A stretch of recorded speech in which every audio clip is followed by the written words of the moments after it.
In Heavenly Places, a devotional by Ellen G. White, Living for Others, August 14th. Even as the Son of Man came not to be ministered unto, but to minister, and to give his life a ransom for many. Matthew 20, verse 28. We are not to live for ourselves. Christ came to this world to live for others, not to be ministered unto, but to minister. If you strive to live as he lived, you are saying to the world, "Behold the man of Calvary."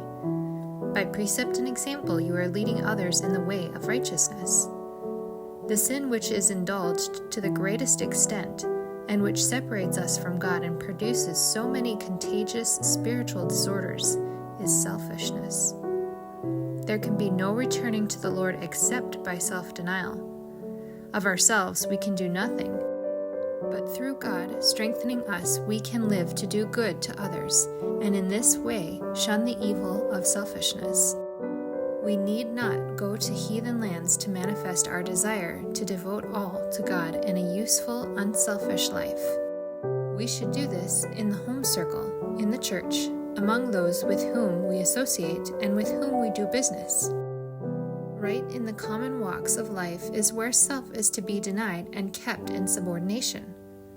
Paul could say, "I die daily," 1 Corinthians 15, verse 31. It is the daily dying to self in the little transactions of life that make us overcomers. We should forget self in the desire to do good to others. With many, there is a decided lack of love for others. Instead of faithfully performing their duty, they seek rather their own pleasure.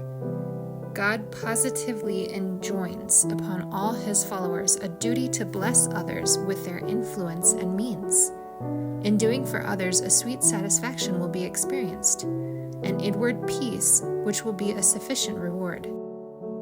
When actuated by a high and noble desire to do others good, they will find true happiness in a faithful discharge of life's manifold duties. They will bring more than an earthly reward, for every faithful, unselfish performance of duty is noticed by the angels and shines in the life record.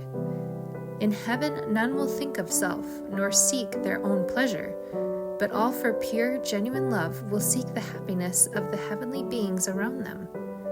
If we wish to enjoy heavenly society in the earth made new, we must be governed by heavenly principles here.